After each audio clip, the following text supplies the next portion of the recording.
a little bit of weaving around, and voila. With me now, closing the doors.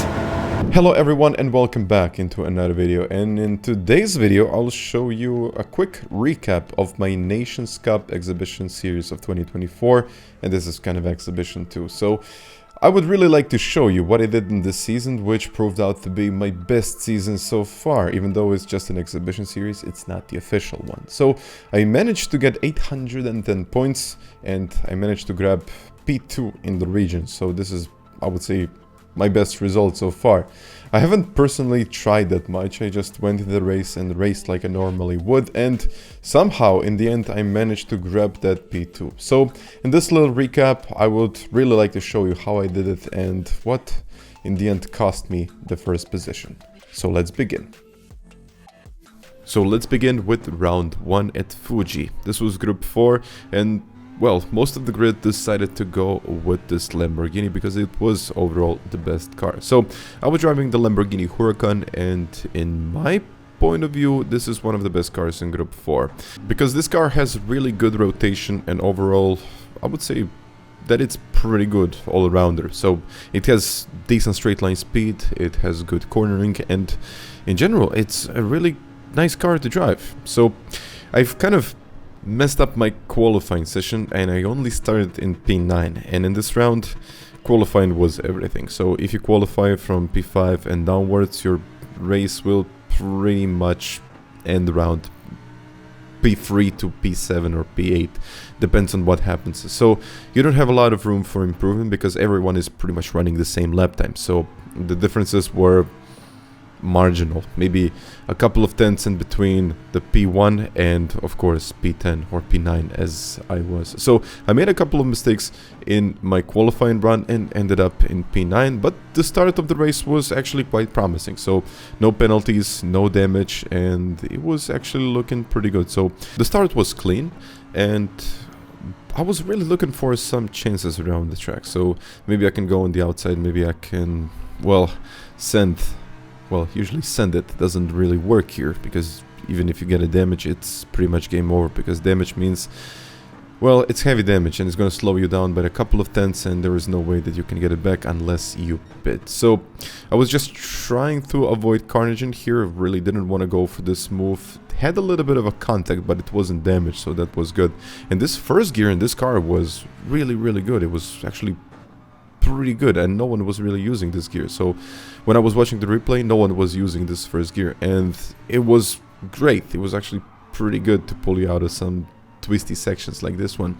And going side by side with Tijni, who had a half a second penalty. So even if he overtook me here, he wouldn't really do much later, because a half a second penalty down the straight is more like a 1 second penalty, or maybe even more than that 1 second penalty, which is kind of rough because there is no way that you're gonna get it back. And if you cut the corner even a little bit, that's half a second penalty, which results, as I said before, in a loss that it's definitely more than half a second. So we're moving on to lap 5, and there isn't much that is going on. We are pretty much running the same pace. No one is pulling away. You can see the gap to the lead is 4.2 seconds, and in lap 8 I was up 1 place, and this is basically because the other guy pitted and there was really nothing much that was going on. So lap 10, and you can see the gap went from 4.2 seconds to 3.8, so nothing was changing. So we were pretty much all running the same lap times. As you can see, it was all, I'm gonna say, pretty consistent on the right side. So I'm just trying to catch Mohada here, and as I said before, this first gear was really working well for me. So early in the first gear on the accelerator, kind of getting that rotation. It's very nice rotation in first gear, and then just an early upshift into second gear. So this proved out to be a very good strategy as I was kind of navigating these twisty sections.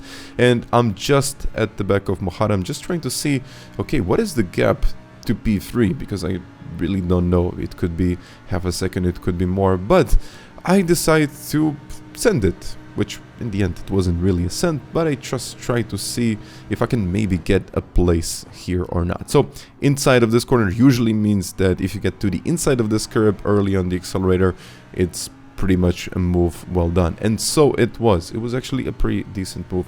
I don't think we even touched that point. So overall, very nice move. I was really happy that starting from P9, I'm actually in P4, but I have to consider that some of the guys have already been into the pits. And of course, I forgot to mention, we all had to do one mandatory stop. And the best strategy was just to stop without changing the tires. And that was pretty much about it, because we were running racing hard tires, and I think the tire multiplier was ×1 or maybe even ×2. So any kind of effect that the tire change would have had, it was marginal, and losing 3 seconds in the pits wasn't really an option. So fast forward to lap 15, and you can see that Jack pitted. So usually the pit strategy was pit as late as you possibly can if you're running in clean air. So I did a couple of good laps in clean air, and in the end you can see those were all 45, so it was fairly consistent. So jumping into the pits, do not change, do not refuel, the usual strategy in these types of races. And I somehow managed to get back into P3, which was honestly was really surprising, because I wasn't expecting that I'm gonna get any kind of pace in this race or any kind of results. But starting from P9 and managing to get into P3 was really promising. So it was one of the best runs that I had, and just because I pitted late and I didn't get involved into any kind of incidents. And this was 373 points. So I went again because I thought maybe I had more pace. So I qualified on pole. I really did have some pace, but the overall points for the win here were lower than the points that I received for getting P3 in the previous slot. So I just had to win. So I just had to bring it home and win this one. So qualifying on pole, and as you can see, I had a pretty good start, just covering down the inside, because it's usually the place where people try to send it. So I just decided to cover it, and from this point on, as you can see, all of the guys at the back, you can see Tejni in P2, it's already 4/10 of a gap. He's in the slipstream, but I'm in clean air, and usually when I'm in clean air and I know the car and I know the circuit, then I'm just going flat out. And so it happened. So after 17 laps, I made a gap. It was around 5 seconds to key, and managed to win this one. So I won this round, and I got 365 points, which was actually lower than P3 in the previous slot. But all in all, a win is a win, and I was really happy with this result. And then we had Special Stage Route X. It was a so-called meme race. There wasn't much of a qualifying, so as you can see, it's basically flat out. You have to use a nitrous a little bit, and I don't even know how. I wasn't practicing for this race. I managed to qualify in P2. Honestly, I have no idea how, because it's just acceleration. That's nothing much that you can do. It's like flat out. You can go wide, you can go low, you can go whatever you like, but all in all, it's just flat out section, and there isn't much that you can do. So let's go from the beginning here. The point was to save a little bit of fuel at the beginning, because this car was kind of low on fuel, or was getting low on fuel by the lap, I'm gonna say by the end of lap 3. So just to make sure that I will actually finish this race, I decided to put this into fuel map 2, do a couple of short shifts, and eventually in the slipstream there isn't much that anyone can do. And of course you can see in the bottom of the screen it's counter steering assistance and ASM, which in these races is a must, because it stabilizes the car and there is no way that anyone can push you around. So there is absolutely no way that someone can push you and make your car spin. So it was, I'm gonna say once again, it was crucial to enable these settings, and it really did help me a lot. So you can see 440 kilometers per hour, and we are bump drafting each other. So Key decided to finally start pushing, and you can see that the nitrous at the bottom of the screen is full. So I really didn't want to touch the nitrous, and only when we were kind of halfway through the last corner, this is the point where I started to pull the nitrous. And when I pushed the button, I thought, okay, someone is going to overtake me. Someone is going to go for that move. Someone will try to go for it. But no, it didn't happen. I had the inside, and eventually I took P1. And it was kind of an unexpected end of this Special Stage Route X round, so-called meme race. And it was completely unexpected. But I got 419 points for the win in a meme race, and it counted towards my total points, which again helped me a lot. And then it was round 3 Monza in Group 1, and most of the guys decided to go with the Bugatti VGT because it was the best car around the circuit. And of course, it was a really difficult one because this car has a lot of downforce, but on top of that you need to push this car to make it go quick. So it's not easy to manage this car, and it's definitely not easy to extract the most out of the car. But this car, I guess, suits my driving style, and I was actually starting to get better and better and better. Of course, I had a previous round, and previous round didn't really go that well.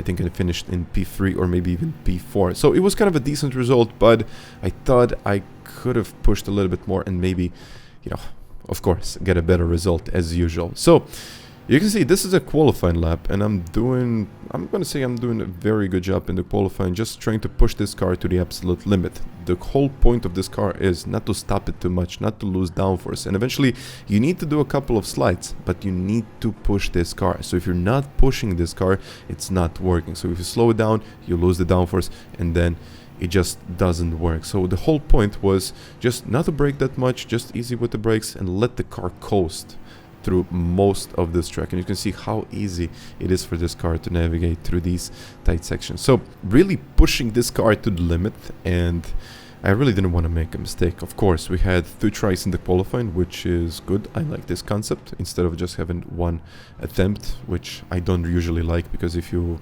mess up your first attempt, then the second one you don't have it, and you have to rely on just 1 go.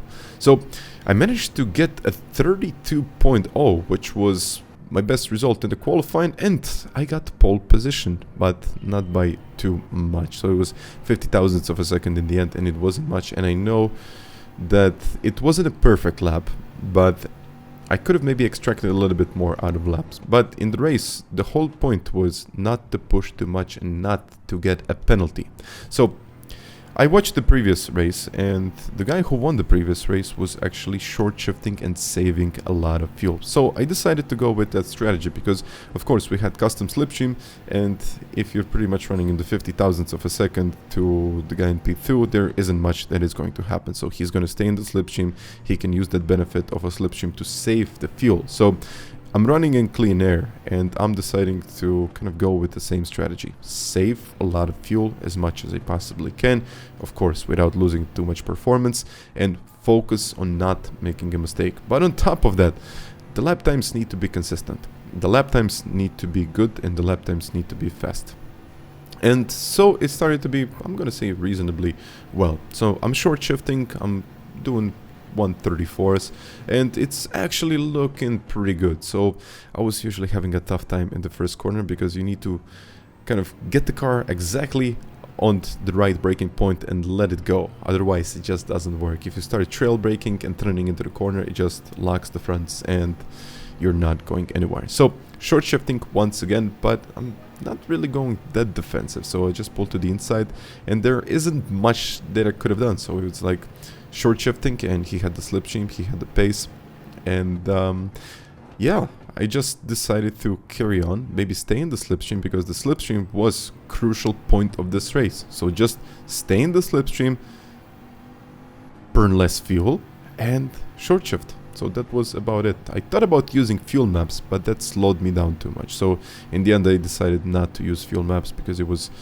too slow in some sections, and I really didn't want to lose the slipstream. But now, saving fuel is, of course, it's good, but it does make the car heavier. So I'm not burning as much fuel as the other guys around me. So this means that potentially I have slower pace. I mean, not potentially, it means that I have slower pace. But I was running really decent lap times until I made this mistake and got myself a half a second penalty, which by all means I wanted to avoid. So this is something that I definitely wanted to avoid, because I was always in a half a second to P1, and my race was looking really, really good. So I was right on point, I was right on my target lap times, I was right on the fuel management, and it was really looking good. But until lap 14, so our leader decided to pit, but he only had 8% of fuel, while I had 21% of fuel. So my fuel strategy is proving out to be the correct one, because now, instead of pitting and then having a heavier car later on because we had to refuel, now I can push more with a car that has less weight, and of course this means that my lap times will be better. So you can see that the lap times started to drop, and in this race as well we are not changing tires, because you can see the tires after 17 laps, they're just simply not worn, and there is no need to save them or, you know, change them in any kind of way. So the gap was 4.5 seconds, and with my 2 or maybe even 3 laps I managed to get the gap down. I almost took P1 in turn 1, but I said to myself, I don't want to risk it too much. It's again time to short shift a little bit, time to get into the slipstream, and time not to make the same mistake again, not to get that half a second penalty. And I really wanted to do this in the right way. I really wanted to not push the car to the absolute limit, and just trying to have a clean race after that, because I can see all of the other guys behind are 3, maybe even 4, maybe even 5 seconds behind us, so they're really not in the contention to win this unless we both start to battle and we start losing time. So I didn't want to lose time, I didn't want to make a mistake, and I was always looking at P1 and I thought he was going to snap and lose the car, but it was always, somehow he saved it. It was like really nice control of the car.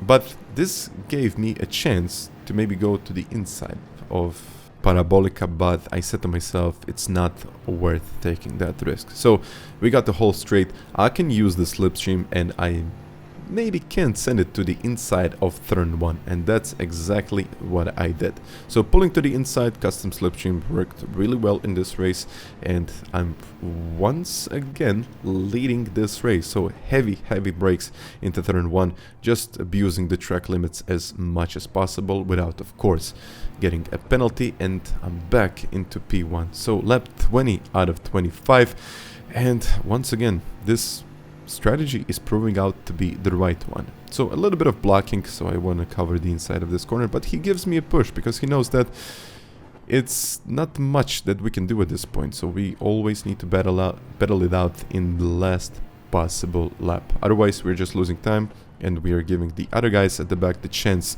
to catch us, and this is definitely something that we both didn't want. So this was kind of a battle for P1 and P2, and of course none of us wanted to risk it because it was like a really good spot.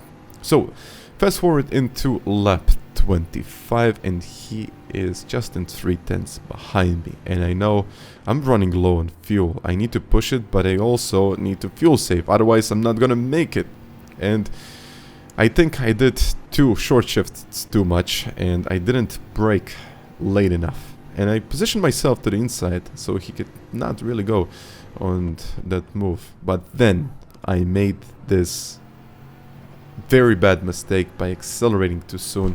I didn't have the angle, and yeah, he took P1. And I think this is one of the worst mistakes that you can make.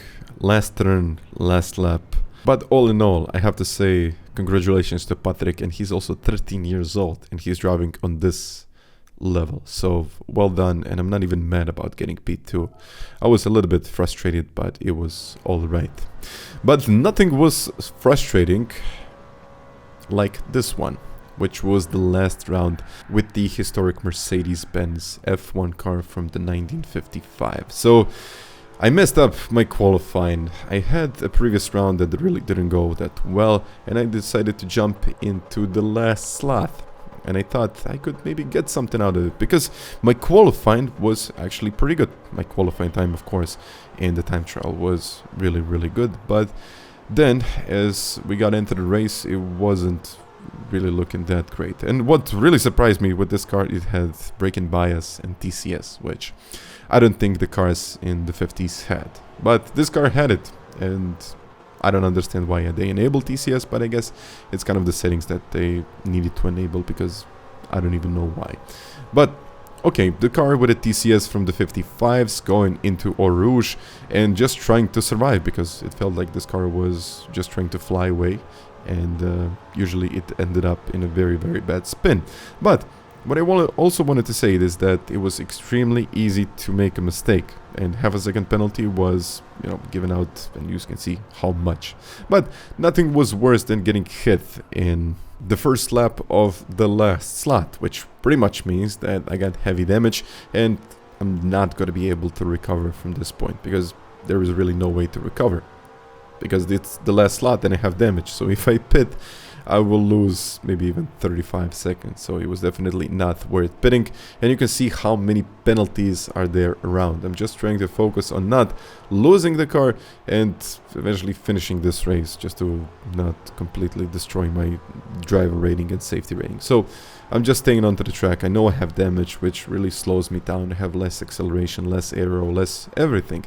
And in a race that looks like this, where everyone is running pretty much the same lap times and slipstream is set to strong, it's nothing much that you can do. So it's really just about surviving, and you can see how difficult it was to manage these cars around the circuit. So I'm basically trying to finish this race, maybe get a place or two if someone makes a mistake, but the whole point now is finish and you know, get the most out of the race.